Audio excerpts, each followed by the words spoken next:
அனைவருக்கும் வணக்கம். வாக்கிய பஞ்சாங்கத்தின்படி சனி பகவான் கும்பராசியில் இருந்து மீன ராசிக்கு பயிற்சியாயிருக்காரு. சனி கொடுத்தால் எவர் தடுப்பார் என்ற பழமொழி ஜோதிடத்தில் மிகவும் பிரபலம். இந்த வருடத்தில் நடைபெறும் முக்கியமான பயிற்சியாகும் இது இருக்குது. அது மட்டும் இல்லாமல் இந்த சனி பயிற்சி கடக ராசிக்காரர்களுக்கு எந்த மாதிரியான ஒரு தாக்கத்தை ஏற்படுத்தும் அப்படிங்கிறத பற்றி முழுமையாக தெரிஞ்சுக்கலாம். வீடியோவை கடைசி வரைக்கும் ஸ்கிப் பண்ணாமல் பாருங்கள். நம்ம சேனலை நீங்கள் இன்னும் சப்ஸ்கிரைப் பண்ணலன்னா மறக்காமல் சப்ஸ்கிரைப் பண்ணிவிடுங்க. வாங்க வீடியோக்குள்ளே போகலாம். கடக ராசியை பொறுத்தவரை யோகம் உண்டாகக்கூடிய ஒரு காலகட்டம். அஷ்டமத்தில் இருந்து வந்த சனி பகவான் விலகுகிறார். 8ஆம் இடத்துல இருந்த சனி பகவான் 9வது இடத்திற்கு செல்கிறார். தாய் வழி உறவு, தந்தை வழி உறவு, பெற்றோர் பெரியோர்களுடைய ஆரோக்கியத்தில் அக்கறை செலுத்துவது நன்மை. பூர்வீக சொத்துல சிறு சிறு பிரச்சனைகள் ஏற்படலாம். பக்கத்தில் இருப்பவர்கள் உங்களை இடத்தை ஆக்கிரமிப்பதற்கான வாய்ப்பு இருக்குது அப்படின்னு சொல்லப்படுது. நரம்பு சம்பந்தப்பட்ட பிரச்சனைகள் காரணமாக இருக்கும். துணை விஷயத்தில் ஹார்மோன் பிரச்சனைகள், ப்ரெஷர் ஏற்படுவதற்கான வாய்ப்பு உள்ளதால் நீங்கள் கவனமாக இருக்க வேண்டும். இந்த காலகட்டத்தில் டிசம்பர் மாதத்தில் இருந்து கேது உங்களுடைய ராசிக்கு வருவதால் தூக்கம் சம்பந்தப்பட்ட விஷயத்தில் மிகுந்த கவனமாக இருக்க வேண்டும். நிம்மதியாக தூங்குவது நன்மை பயக்கும். ஏற்றமும் அனுகூலமும் இருக்கக்கூடிய ஒரு காலகட்டம்.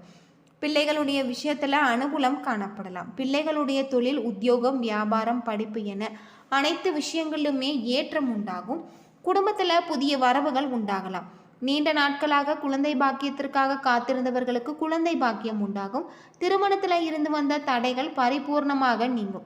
பிரிந்து சென்ற தம்பதிகள் ஒன்று சேருவாங்க. அது மட்டும் இல்லாமல் வழக்குகள் போன்ற விஷயத்தில் திடீரென உங்களுக்கு நல்ல ஒரு மாற்றம் ஏற்படும். இந்த காலகட்டம் முழுவதுமே உங்களுக்கு அனுகூலமாக இருக்குது. தந்தை வழி உறவுகளால் உங்களுக்கு நன்மைகள் ஏற்படலாம்.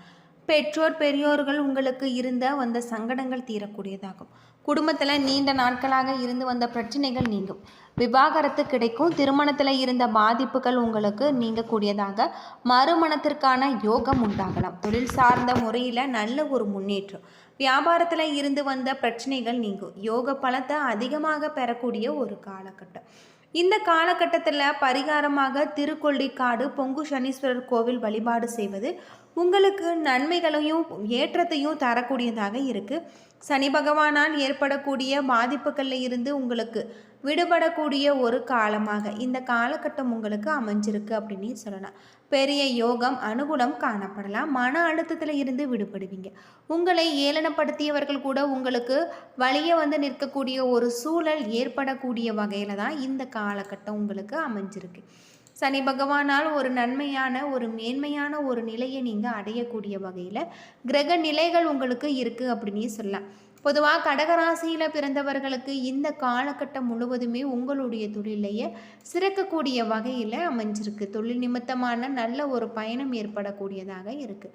ஞானக்காரனாக குருவின் நட்சத்திரத்தில் நீங்கள் பிறந்திருப்பதாலும் 1, 2, 3ஆம் பாதகமான மிதுனத்தில் பிறந்தவர்களுக்கு, புதன் ராசிநாதனாகவும் 4ஆம் பாதகமான கடகத்தில் பிறந்தவர்களுக்கு சந்திரன் ராசிநாதனாகவும் இருக்கார்.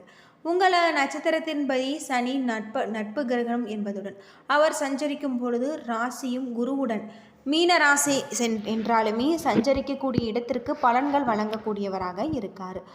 புனர்பூசம் 1, 2, 3 பாதத்திற்கு சனி பகவான் ஜீவனஸ்தானத்திலும் 4ஆம் பாதகத்திற்கு பாக்கியஸ்தானத்திலும் சஞ்சரிக்கிறார்.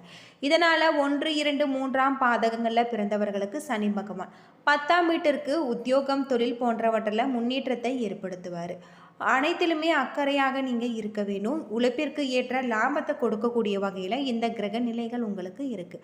4ஆம் இடத்துல பிறந்தவர்களுக்கு அஷ்டமஸ்தானத்தில் சனியின் போராட்டம் முடிவிற்குள்ளாகும். எடுக்கும் வேலைகள் எல்லாமே வெற்றியாகும். அனைத்திலுமே வெற்றி உண்டாக்கக்கூடிய வகையில் செல்வாக்கு அதிகரிக்கக்கூடிய வகையில் இருக்குது. இந்த காலகட்டம் முழுவதுமே புனர்பூசம் 1, 2, 3 பாதத்தில் நவம்பர் 13, 2026 வரை ராகு பாக்கியஸ்தானத்திலும் கேது சயனஸ்தானத்திலும் சஞ்சரிப்பதால் நினைத்த வேலைகள் நடக்கும். விஐபிகளுடைய ஆதரவு, தெய்வ அருள் உங்களுக்கு கிடைச்சிருக்கு.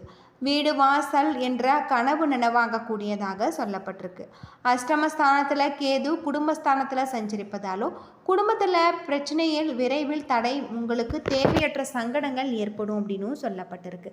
இந்த காலகட்டம் முழுவதுமே குரு பகவான் உங்களுக்கு மே 26, 2026 மிதுனத்திலும், மே 26, 2026 அக்டோபர் 20 வரை கடகத்திலும், உங்களுக்கு சிம்மத்திலும் இருக்கக்கூடியவராக இருக்கார். இந்த காலகட்டம் உங்களுக்கு சஞ்சார நிலைகள் காரணமாக 1, 2, 3ஆம் பாதத்தில் உங்களுக்கு மிதுனத்திலும் சிம்மத்திலும் சஞ்சரிக்கக்கூடிய வகையில் கிரக நிலைகள் இருக்குது அப்படின்னும் சொல்லப்படுது.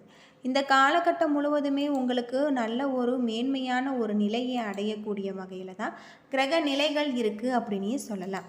அது மட்டும் இல்லாமல் கடகராசியை பொறுத்தவரை உங்களுக்கு சிறப்பானதாக யோகமான பல நன்மைகளும் தரக்கூடிய வகையில் கிரக நிலைகள் இருக்குது. இந்த காலகட்டம் முழுவதுமே சனி பகவானுக்கு நீங்கள் நல்லெண்ணெய் தீபம் ஏற்றி வழிபட்டு வருவது யோகமான ஒரு நன்மையை தரும் அப்படின்னும் சொல்லலாம். கடகராசியில் பிறந்தவர்களுக்கு நினைத்த காரியம் நிறைவேறக்கூடியதாக இருக்குது. அதிர்ஷ்டமான பலன்கள் கிடைச்சிருக்கு. சில இடங்களில் வேலையில் சில சிரமங்கள் ஏற்படும். சில இடங்களில் சுறுசுறுப்பாக நீங்கள் உழைக்க வேண்டிய ஒரு கட்டாயம் இருக்குது. இந்த காலகட்டம் முழுவதுமே எதிர்பார்த்த ஒரு காரியம் கொஞ்சம் சுணக்கமாக நடக்கும். வியாபாரத்தில் விற்பனையும் லாபமும் அதிகரிக்கக்கூடியதாகவும் உங்களுடைய வங்கி இருப்பு அதிகரிக்கக்கூடிய வகையில் சொல்லப்பட்டிருக்கு. புதிய முயற்சிகளில் நீங்கள் நம்பிக்கையோடு ஈடுபடலாம். அது மட்டும் இல்லாமல் இந்த காலகட்டத்தில் குடும்ப முயற்சிகளில் நீங்கள் எச்சரிக்கையாக இருக்க வேண்டும். குடும்பத்தில் இருந்து வந்த குழப்பங்கள் நீங்கும், மகிழ்ச்சி அதிகரிக்கும், பிள்ளைகளால் மன நிம்மதி உண்டாகலாம். உத்தியோகத்தை பொறுத்தவரை உங்களின் வேலை திறமை உங்களுக்கு சிறப்பு சேர்க்கக்கூடியதாகும். பதவி உயர்வு, ஊதிய உயர்வு கிடைக்கக்கூடிய வாய்ப்புகள் இருக்குது.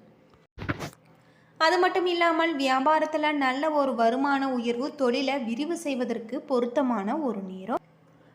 குடும்பத்தில் குழப்பங்கள் நீங்கக்கூடியதாகும். பிள்ளைகளால் சந்தோஷமும் மகிழ்ச்சியும் உண்டாகக்கூடியதாகும். பெரியோர்களுடைய ஆதரவு கிடைச்சிருக்கு. குடும்பத்திற்காக பண வரவு அதிகரிக்க நீங்கள் பாடுபட வேண்டிய ஒரு காலமாக இருக்குது. புதிய முதலீடுகளையும் மிக எச்சரிக்கையாக இருக்க வேண்டும். சந்திரனுடைய இடப்பெயர்ச்சி உயர்வு தாழ்வு கலந்த ஒரு பலன்களை உங்களுக்கு கொண்டு வரும். கேது 2ல் இருப்பதால் இறைவன் அருளால் வியாபாரத்தில் இருந்த போட்டிகள் தானாக உங்களுக்கு விலகும். வியாபார விஷயத்தில் அலட்சியமாக செயல்பட வேண்டாம். புதிய முதலீடுகளையும் நீங்கள் கவனமாக இருக்க வேண்டும். கடகராசியை பொறுத்தவரை தொழில், வியாபாரம், குடும்பம் ஆகியவற்றின் வளர்ச்சிக்காக நீங்கள் பாடுபட வேண்டும். பண விஷயத்தில் மிக புத்திசாலித்தனமாகவும் நடந்து கொள்ள வேண்டும். பெரியோர்களுடைய ஆதரவு உங்களுக்கு கிடைச்சிருக்கு. தினமும் காலையில் வீட்டு பூஜை அறையில் தீபமேற்றி முருகப்பெருமானுக்கு உரிய மந்திரங்களை நீங்கள் மனதார உச்சரித்து வாருங்க. உங்களுடைய வாழ்க்கையில் இருக்கக்கூடிய அனைத்து விதமான பிரச்சனைகளுக்குமே தீர்வு கிடைக்கும். வேலையில் ஒரு முன்னேற்றம். அது மட்டும் இல்லாமல் இந்த காலகட்ட தொடக்கத்தில் உங்களுக்கு திட்டங்கள் தொடர்பான நேர்மறையான செய்திகளை நீங்கள் பெறலாம். நிதி விஷயங்கள் படிப்படியாக மேம்படும். மேலும் பண ஆதாயங்களுக்கான வாய்ப்பு உண்டு. உங்களுடைய ஆரோக்கியத்தை மேம்படுத்த வேண்டும் என்றாலுமே மருத்துவருடைய ஆலோசனைகளை நீங்கள் பெற வேண்டும். அப்பொழுது தான் உங்களுக்கு ஆரோக்கிய சம்பந்தமான பலன்களை பெற்றுத்தரும். குடும்பத்தில் ஒரு வயதான நபரால் நீங்கள் சங்கடமாக உணரலாம். இந்த காலம் பயணத்தின் போது உங்களுக்கு உடல்நலம் திடீரென்று மோசமாக பாதிப்படைய வாய்ப்பு இருக்குது. எச்சரிக்கையாக இருக்க வேண்டும். இந்த பாதிப்பிலிருந்து விடுபட சனி பகவானுக்கு தீபம் ஏற்றி வழிபட்டு வருவது உங்களுக்கு நல்லதாக இருக்கும். அது மட்டும் இல்லாமல் உங்களுக்கு சிறப்பான யோகமான பல நன்மைகளை தரக்கூடியதாக இருக்குது. இந்த காலகட்டம் முழுவதுமே நீங்கள் வீட்டு பூஜை அறையில் தீபமேற்றி முருகப்பெருமானையும் மனதார வழிபட்டு வாருங்கள். உங்களுடைய வாழ்க்கையில் நீங்கள் எதிர்பார்க்க முடியாத அளவுக்கு அற்புதமான பல நன்மைகளை கொண்டு வரக்கூடிய வகையில் தான் உங்களுக்கு கிரக நிலைகள் இருக்குது. அது மட்டும் இல்லாமல் உங்களுக்கு 9வது வீட்டில் சனி பயிற்சிப்பதால் இந்த காலகட்டம் முழுவதுமே உங்களுடைய தொழிலில் நல்ல ஒரு லாபம், தொழில் நிமித்தமான பயணம் ஏற்படக்கூடியதாகவும் இந்த பயணம் உங்களுக்கு சில அதிசயங்களையும் மாற்றத்தையும் ஏற்படுத்தும் அப்படின்னும் சொல்லப்படுது. என்ன நண்பர்களே, இந்த வீடியோ உங்களுக்கு பயனுள்ள ஒரு தகவலை தந்திருக்கும்னு நினைக்கிறேன். வீடியோ பிடிச்சிருந்தா லைக் பண்ணுங்கள், ஷேர் பண்ணுங்கள், கமெண்ட் பண்ணுங்கள். இது போல் தகவலை தெரிஞ்சுக்க நம்ம சேனலை மறக்காமல் சப்ஸ்கிரைப் பண்ணிடுங்க. நன்றி நண்பர்களே.